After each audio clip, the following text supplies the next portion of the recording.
আসসালামু আলাইকুম এভরিওয়ান। আনিস একাডেমিতে আপনাদের সকলকে স্বাগতম। ঘরে বসে ইংলিশ গ্রামার কোর্সের আজকে পঞ্চম ক্লাস। আজকে আমরা যে বিষয়টি শিখব সেটি হচ্ছে ইংলিশ গ্রামারের অত্যন্ত গুরুত্ব একটি টপিক, সেটি হচ্ছে টেন্স। আসুন আমরা টেন্সের বিস্তারিত জেনে নিই। টেন্স ল্যাটিন শব্দ,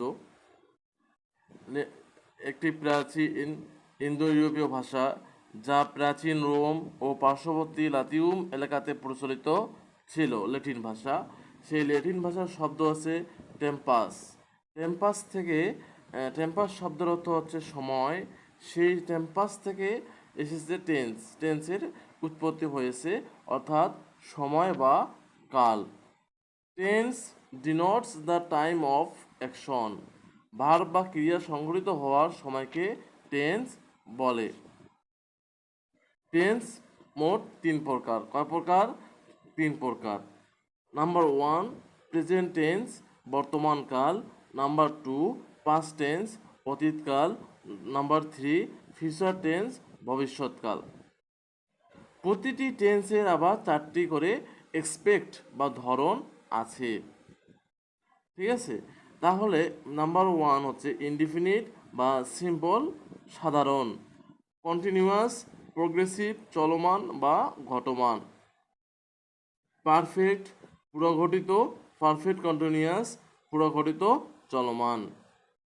তাহলে আমরা কি জানলাম? টেন্স হচ্ছে তিন প্রকার: প্রেজেন্ট, পাস্ট, ফিউচার। আবার এই তিন প্রকারকেই প্রত্যেকটি প্রকারের চারটি করে রূপ আছে বা ধরন আছে। নাম্বার 1 হচ্ছে প্রেজেন্ট ইনডিফিনিট বা সিম্পল। নাম্বার 2 হচ্ছে কন্টিনিউয়াস বা প্রোগ্রেসিভ। নাম্বার 3 হচ্ছে পারফেক্ট। নাম্বার 4 হচ্ছে পারফেক্ট কন্টিনিউয়াস। পাস্ট টেন্সের অনুরূপ পাস্ট ইনডিফিনিট বা simple, past continuous, past perfect, past perfect continuous. Future টেন্সের ঠিক অনুরূপ ফিউচার ইনডিফিনিট বা simple future tense, future continuous tense, future perfect tense, future perfect continuous tense. আসুন আমরা এবার প্রত্যেকটি প্রকারের বিস্তারিত জেনে নেই। সর্বপ্রথম প্রেজেন্ট টেন্স। কি টেন্স? প্রেজেন্ট টেন্স, বর্তমানকাল। প্রেজেন্ট ইনডিফিনিট বা সিম্পল প্রেজেন্ট টেন্স, যে টেন্স দ্বারা বর্তমানকালে কোনো কাজ সংঘটিত হয় বোঝায়, তাকে প্রেজেন্ট ইনডিফিনিট টেন্স বা সিম্পল প্রেজেন্ট টেন্স বলে। এই টেন্সের স্ট্রাকচারটা হচ্ছে subject plus verb one. Subject plus verb one মানে ভার্বের প্রেজেন্ট ফর্ম। এবং বাংলায় যদি আমরা দেখি তাহলে ক্রিয়াপদের শেষে ই, এ, 29টি অ, ও ইত্যাদি যুক্ত থাকে। যেমন আই ডু দ্য ওয়ার্ক, আমি কাজটি করি। এই করি এর শেষে কি আছে? হস্যই আছে। এরপর আছে প্রেজেন্ট ইনডিফিনিট টেন্সের ব্যবহার। বর্তমানে কোনো সাধারণ ঘটনা, অভ্যাসগত কাজ, নিত্য নৈমিত্তিক কাজ, চিরন্তন সত্য, ঐতিহাসিক বিষয়, বৈজ্ঞানিক সত্য প্রকাশ করতে প্রেজেন্ট ইনডিফিনিট টেন্স ব্যবহৃত হয়। যেমন Abdul Karim always works everyday. Abdul Karim প্রতিদিন হাঁটেন। এটা হচ্ছে অভ্যাসগত কাজ। এটা কি কাজ? অভ্যাসগত কাজ। তারপর আছে চিরন্তন সত্য। কি সত্য? চিরন্তন চিরন্তন সত্য। Universal truth, the earth moves round the sun. পৃথিবী সূর্যের চারদিকে ঘোরে। এটা কি সত্য? চিরন্তন সত্য। পৃথিবীর সৃষ্টি থেকে শুরু করে শেষ পর্যন্ত এই কাজটি কী হবে? ঘটবে। তাই এটা হচ্ছে প্রেজেন্ট ইনডিফিনিট টেন্স। তারপর হচ্ছে ঐতিহাসিক বিষয়, যেমন হিস্টোরিক্যাল ইভেন্ট যেগুলো আছে সেগুলো হচ্ছে প্রেজেন্ট ইনডিফিনিট টেন্স।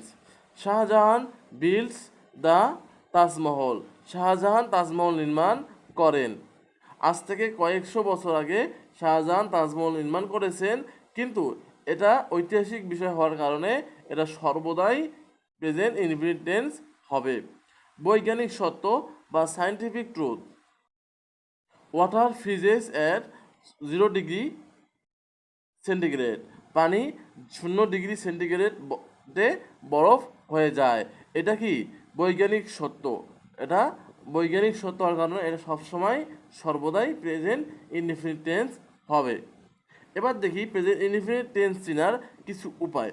যেমন সাধারণত সেন্টেন্স এভরিডে প্রতিদিন, এভরি উইক প্রতি সপ্তাহ, এভরি ইয়ার প্রতি বছর, ডেইলি নিয়মিত, রেগুলারলি নিয়মিত, অফেন প্রায়, নেভার কখনো না, অলওয়েজ সর্বদা, সামটাইম মাঝে মাঝে, ইউজুয়ালি সাধারণত, জেনারেলি সাধারণত, নর্মালি সাধারণত, অকেশনালি সচরাচর, ফ্রিকুয়েন্টলি বরাবর ইত্যাদি অ্যাডভার্ব বা অ্যাডভার্বিয়াল ফ্রেজগুলো থাকলে প্রেজেন্ট ইনডিফিনিট টেন্স হয়।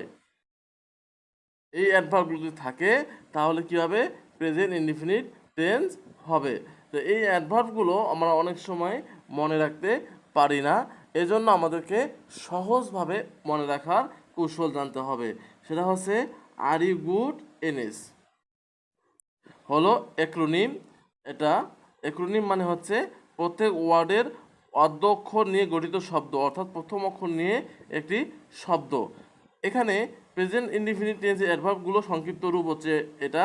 এটা যদি পূর্ণরূপ লিখি, এতে হচ্ছে অলওয়েজ, আরতে রেগুলারলি, ইতে এভরিডে, ইউতে ইউজুয়ালি, জিতে জেনারেলি, ওতে অকেশনালি, ওতে অফেন, দিতে হচ্ছে ডেইলি, এনতে নর্মালি, এসতে হচ্ছে সামটাইমস।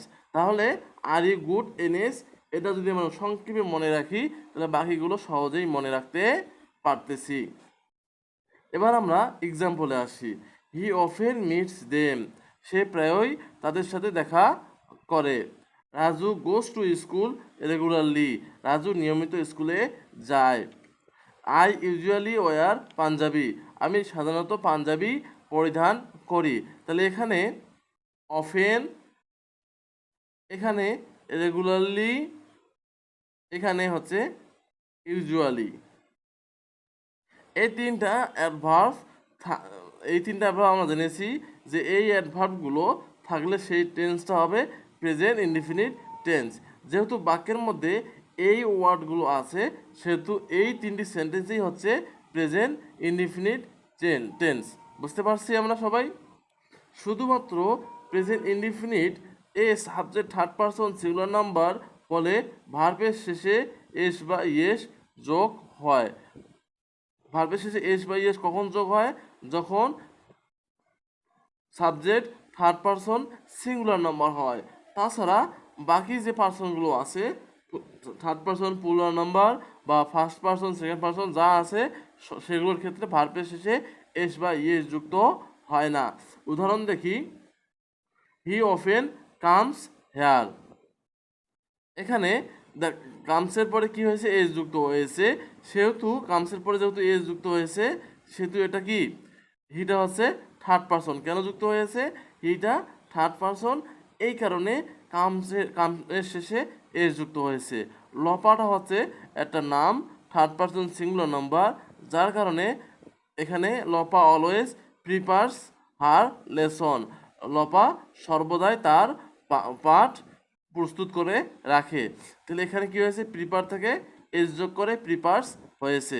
আশা করি আপনারা বুঝতে পেরেছেন।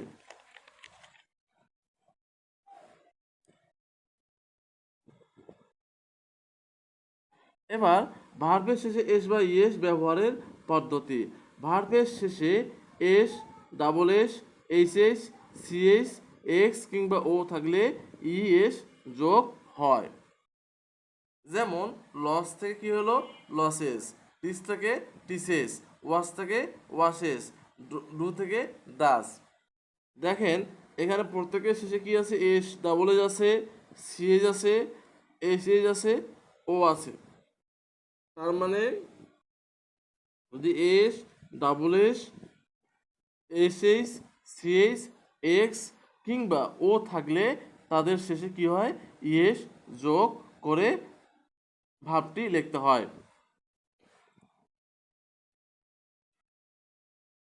এরপর আছে যে সকল ভার্বের শেষে ওয়াই থাকে সেগুলোর পূর্বে ভাওয়েল থাকলে এস আর কনসোনেন্ট থাকলে আইএস হয়। যদি ভার্বের শেষে ওয়াই থাকে, কি থাকে? ওয়াই থাকে, তাহলে সেগুলোর পূর্বে ভাওয়েল থাকলে এস, আর ভাওয়েল না থাকলে আইএস লিখতে হয়। যেমন প্লে, এটা হবে place, delay, ডিলেস, Cry, ক্রাইস, try, thrice. তাহলে দেখেন এখানে ওয়াই এর সামনে কি আছে? ভাওয়েল আছে, এই জন্য শুধু এস হয়েছে। এখানে ওয়াই এর সামনে শুধু ভাওয়েল আছে, এই জন্য এস হয়েছে। কিন্তু এখানে ওয়াই এর সামনে কনসোনেন্ট আছে, তাই আর আই এস হয়েছে। ওয়াই এর সামনে এখানে কি আছে? কনসোনেন্ট আর আছে, এই কারণে আই এস হয়েছে এবং ওয়াইটা কি হয়েছে? ওয়াইটা উঠে গেছে। বাকি সব ভার্বের ক্ষেত্রে শুধু এস হবে। বাকি সব ভার্বের ক্ষেত্রে কি হবে? শুধু এস হবে। ভার্ব অফ সেন্স বা পারসেপশন, পঞ্চ ইন্দ্রিয়ের সাথে সম্পৃক্ত ক্রিয়া। পারসেপশন মানে আছে পঞ্চ ইন্দ্রিয়ের সাথে সম্পৃক্ত ক্রিয়াগুলো সাধারণত প্রেজেন্ট ইনডিফিনিট টেন্স হয়, যথা feel, hear, see, smell, desire, look, want, wish, belong, possess, believe, know, like, remember, forget ইত্যাদি। Habib believes in Allah, Habib আল্লাহকে বিশ্বাস করেন। এই বিশ্বাস করা কি? এটা হচ্ছে ফিল। এটা কি? ফিল। তো হি লাভস মি, সে আমাকে ভালোবাসে। এই লাভটা হচ্ছে একটা ফিল। আই হ্যাট দেম, আমি তাদের ঘৃণা করি। এই হেডটা হচ্ছে কি? একটা, হেডটা হচ্ছে একটা ফিল, অনুভূতি। Am is are have has মূল ভার্ব রূপে বসলে প্রেজেন্ট ইনডিফিনিট টেন্সে হয়। Am is are was were বা এগুলো যদি প্রেজেন্ট ইনডিফিনিট টেন্স, হ্যাঁ, am is are have has এগুলো যদি মূল ভার্ব হিসেবে ব্যবহৃত হয় বা বসে, তাহলে সেটি হয় প্রেজেন্ট ইনডিফিনিট টেন্স। যেমন he is a teacher, he is a teacher. এখানে যে ইজটা আছে, এই ইজটা হচ্ছে মূল ভার্ব, যার কারণে এটা প্রেজেন্ট ইনডিফিনিট টেন্স। যদি ইসের পরে কোনো ভার্ব থাকে এবং ভার্বের সাথে আইএনজি যোগ হয়, তাহলে সেটি হচ্ছে প্রেজেন্ট কন্টিনিউয়াস টেন্স। আমরা কিছুক্ষণ পরে সেটা আরও বিস্তারিত জানতে পারবো। লপা হ্যাজ এ কাউ, এখানে হ্যাজ এর পরে কোনো ভার্ব নেই, যার কারণে হ্যাজটাই হচ্ছে মূল ভার্ব। আর এই হ্যাজটা মূল ভার্ব হওয়ার কারণে এটি হচ্ছে প্রেজেন্ট ইনডিফিনিট টেন্স।